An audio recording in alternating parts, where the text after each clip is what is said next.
sing this morning. Wonderful to get us set up for a story that you might recognize. Frankly, if you were to go home this afternoon and spend 20 minutes starting in Exodus, you'd find yourself saying, I can't believe this story is in here. I can't believe this story is in here. There's so much in Exodus you'll remember and will pique your interest and set you up for the next couple months while we're here in Exodus. Today we get to the call. This is chapter 3.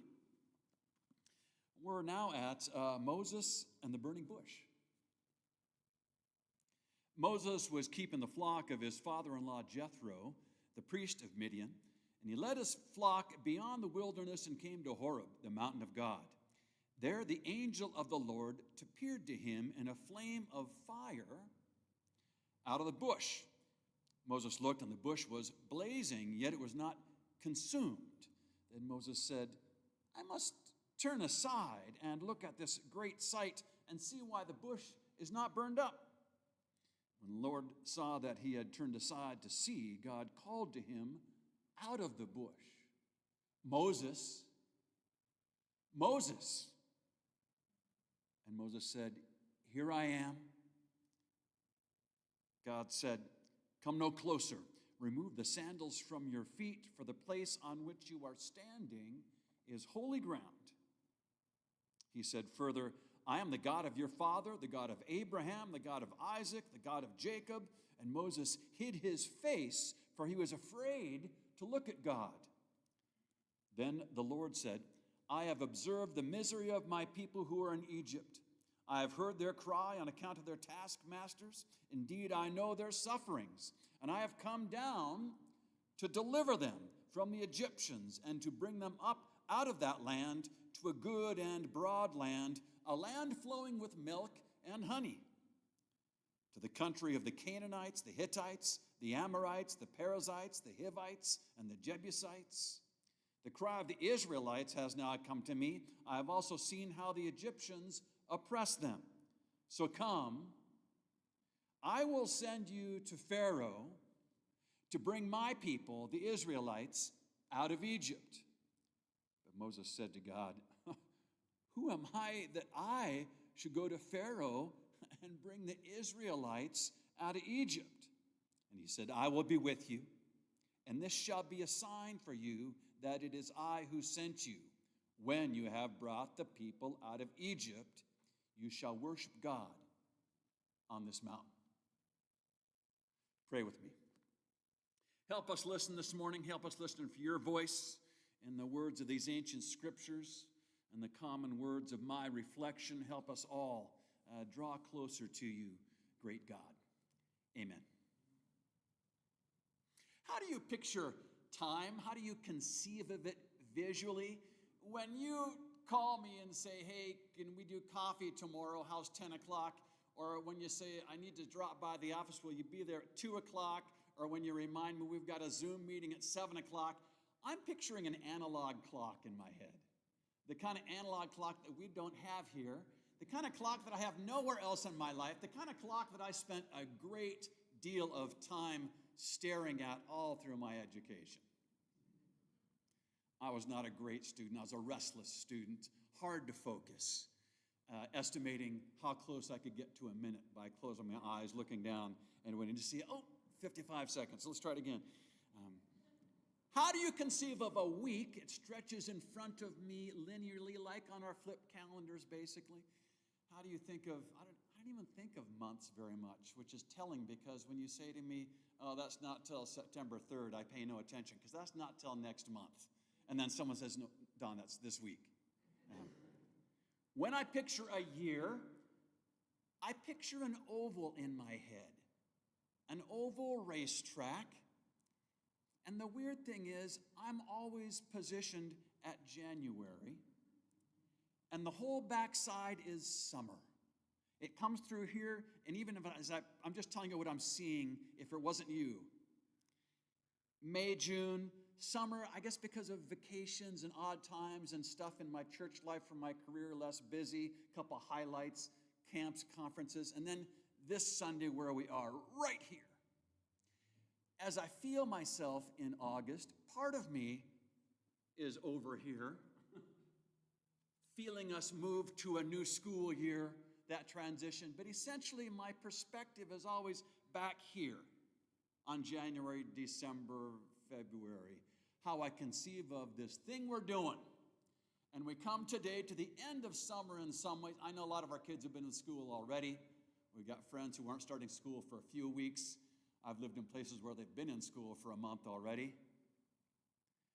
My life is still very much structured as the church life is around the school year.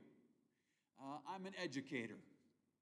In some other life, it wasn't seminary, it was me and high school teaching or college somewhere. So I'm always on this 9-month schedule, this secular, but also somehow spiritual calendar that today marks an important time. I do plan, by the way, next week to hang out a little more with us. We're going to have some fun, have lots of kids, some extra refreshments. So plan on that rally day, which is just saying the same thing I've been saying.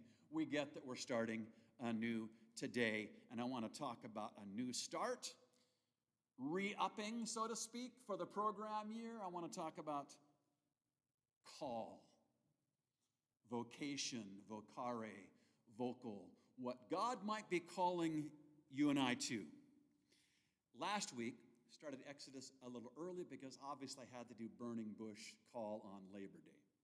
Last week, we started the Exodus journey with a couple of midwives. Shifra and Pua are grandmas in the faith, because without them and their disobedience and their civil disobedience, there's no Moses. They helped illegally for Moses' mom to give birth and then to help hide him and ironically have him raised in the state temple itself with Pharaoh's family. Marcus Borg was saying that context is the proper approach to all texts. It matters where it was written, to whom it was written, and it matters where the reading is happening. That's all context issues. It's the issue, really, of critical theory, which for all the alarm bells going off 2 years ago, we hear very nothing of. That's because critical theory is 150 years old. There's different types of critical theory. All progressive Christians should be very much invested and curious about critical theory of all sorts. It's context questions. Who's doing the remembering? Who's doing the writing? What is the context of that ancient story? It's a good way to read more deeply, to not fall prey to the artificial, simplistic, black and white thinking of much of conservative Christianity. Context is how we stay progressive, academically full of integrity. I think I've told you this before. I was at a theology pub. I can't remember what I was calling it in previous church, hanging out, where we're talking about theology in a different setting, different context, relaxed over beers, lots of fun. And a non-active church member who decided to come to this, which is great, said this, isn't it all about love? And all the heads nodded around the table, except for my head, and I was quietly, no. Because I want to talk about compassion and justice and truth and integrity and doing hard things on Labor Day. And in my experience, I know what you're thinking. It is too about love, Don. I know. Let's talk about something else after worship. Too often, it's all about love is a simplistic way to stop dialogue, is a simplistic way to make us feel better about dissension amongst us, is a simplistic, dishonest way to make sure we don't have to have any difficulty in dealing with texts. Isn't it all about love? Great, we can go home. I need to be more loving, don't get me wrong, that previous paragraph just proves it. And context requires something more of us, and what I'm curious about this morning is the violence at the heart of our story that we never talk about. We're starting our story, we're starting our journey. Everything that follows is reliant upon these two grandmas and Moses, and he's a murderer. And we never mention that little thing. I'm 65. Have I heard it from a pulpit before? Previous Don Shrumm sermons, probably. Otherwise, it's awkward. Boy, he went to the bush and it was burning, is how it starts. He was miraculously born, and then he killed someone Violence is throughout our story, and we don't like talking about it. Today I want to talk about violence a bit. It's no surprise that a tradition that skips over our own violent beginnings tends to want to just talk about love, skip over difficult things. It's no surprise that for many of us, the journey of faith needs to start in violence. For many of us, by the way, last night I watched Inside Out 2. It's an animated movie. Have you seen Inside Out, anybody? I recommend these movies highly. They have so much to teach about what goes on inside of us as children and in Inside Out 2 as adolescents. There's a violence at the heart of individuation. There's a murder at the heart of stepping out anew from family. It's scary. We don't like to talk about it. It's like killing a past self and moving on. There's a reason why for so many of us, God becomes real, or I started my relationship with Jesus Christ, whatever that would be, within months or a couple of years of becoming someone different than we were as a child. We're 14, we're 15, we're 13, individuation is so. Some have said regarding youth ministry that God functions, in this case, as the person of Jesus Christ, God functions as a transitional object so that we can let go of parents, develop a new relationship on our way to becoming fully human, fully adult. Fascinating. Individuation is hard. Maybe that's why Christians don't do it well, and we end up with people who as adults are still parroting the same black and white theology they did as fourth graders. No wonder the church is in such a mess. No wonder American Christianity doesn't very easily lead to sophisticated thinking, adult living. We need freedom. Exodus is the story for freedom. The question is this: where are you stuck? Where have you been failing in your path to become fully you? What do you need liberating from is the question you better answer if you hope to get something out of the book of Exodus. Our spiritual journey begins today through Exodus with Moses, our murderous hero.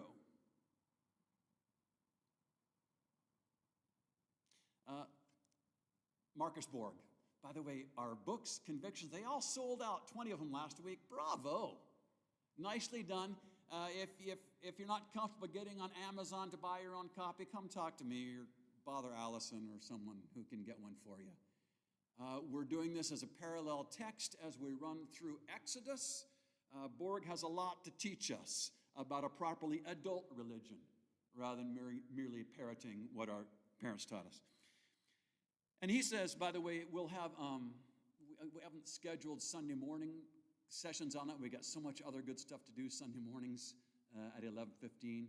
But I suspect in the next couple of weeks, maybe I'll host a Zoom meeting in the evening and try to get as many folks together as possible to get us caught up on the first few chapters where we are with Borg and convictions. He says in chapter 2, faith is a journey. That's just the best metaphor for spiritual growth, right? It's a journey we do. That's why I love Exodus. It's why Moses is our hero. Borg talks about his own conversions as he grew, what became important and less important to him. This chapter was how he stopped worrying so much about heaven and hell, a conversion that also led to more concern with social justice, a conversion that also looked at application of how we're living politically, pluralism, those conversions. What I find interesting about context in Marcus Borg, in this chapter, he talks about the start of his journey with his family. He's Marcus Borg, late great Marcus Borg, was well known for progressive Christianity. His story begins with a father who owns a creamery. That goes out of business because one of his workers, I was like, now I can pick on anyone. I was picking on Stu. One of his workers was drunk and let impurities into the system and got people sick, and the whole business shut down. And that was it, and his father was unemployed, and they had to move on.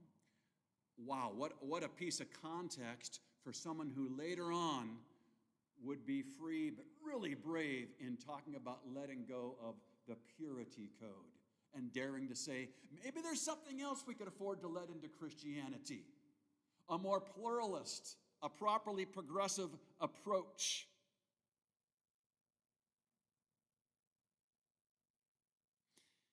The call this morning and always is to each of us, of course. Maybe it's miraculous for you, maybe not. Maybe you have a story about hearing God in a specific way. That burning bush with Moses gets his attention. And maybe you're thinking this morning, all this talk about call on Labor Day is a mistake for a congregation that's mostly retired. What an interesting time to talk about vocation. An avocation, unpaid interests, secondary call. I need to tell you that there's people in this congregation and people in congregation adjacent who literally in the last days have had to make really hard decisions about retirement. This group knows a lot about vocation and avocation. All those questions are, what is God calling me to? What have I been doing? What might God be calling me to next that isn't even payable, but is about service? That's all vocation stuff. That's all avocation stuff. This group knows a lot as someone who's 65 and looking at retirement in a handful of years. I think the same questions. What will I do if I'm not doing this? Who will I be? You guys know a lot about vocation. The single question about retirement is often this. I know finances are a huge worry, but even those are really a shield for something else. Who am I? What good am I? What can I do for my kids, my grandkids, my community? Those are all burning bush questions. Those are all vocation questions that retirement congregations have dealt with and need to deal with all the time with your friends, soon with your kids, etc. Great questions. Vocation. How do we find? Our search committee is all about vocation, right?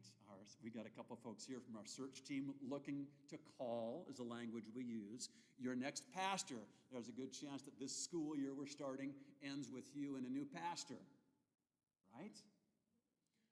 I had a friend ask me in a previous interim gig, why does this take so long?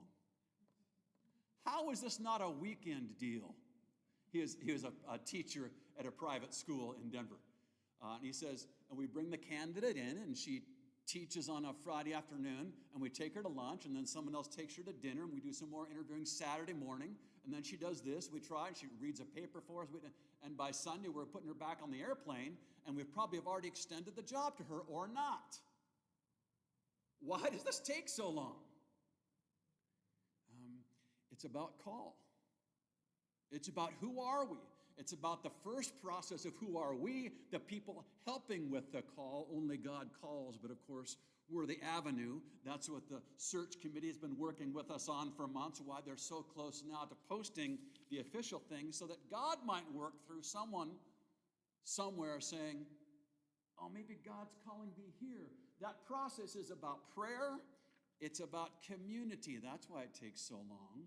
It's about discerning a call. The way we do that is talking to family members, prayerfully joining as a search committee, doing cooperative exercise to answer those difficult questions, and yes, all the other work of it's about grief work and letting go. It's about transitional times and things changing to flexing important muscles so we as a body could be more prepared. But it's a great question for you in your journey. In a few months, you'll have a new shepherd. What does God want from you? What do you have to offer up? Since you don't really have, other than indirect control, what that person will be like. What will your first conversations be like? What do you want from them? What do you need? What is God calling you to do and be? Vocation questions. Friends, closing. Is it time for you to join the choir? You've listened a lot. Is it time for you to be a more regular attender Sunday mornings. It's not convenient. We know that. We also know that if you're serious about your there's a big if you're serious about your spiritual life, God is calling you to something.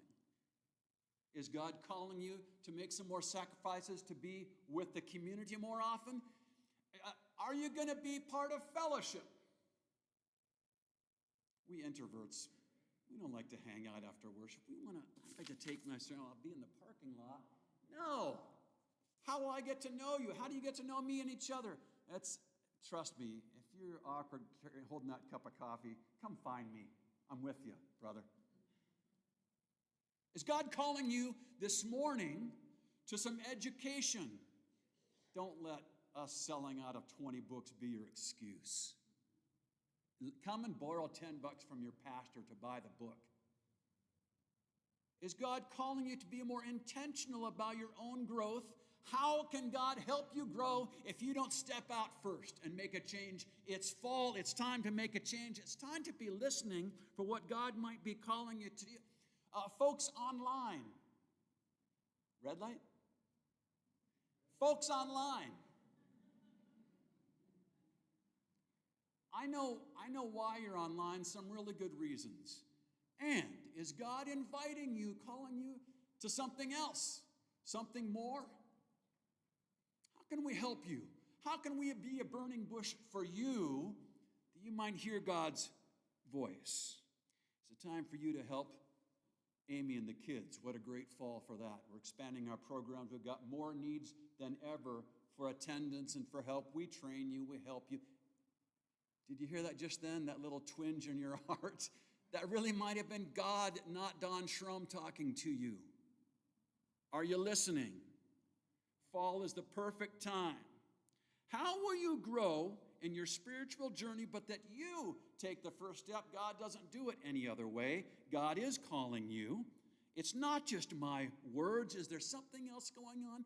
Even right here, that we're going to toast in a minute around this table. What is God doing in worship with you as you listen to the beautiful music, as you reflect in silence, as you hear Nell guide us spiritually and prayerfully, as we share communion? Do you hear a voice? It's practical stuff. We at Cedar Hills invite you. We, all of us, invite you. We don't know your particular, peculiar thing. We just know to whom the voice belongs.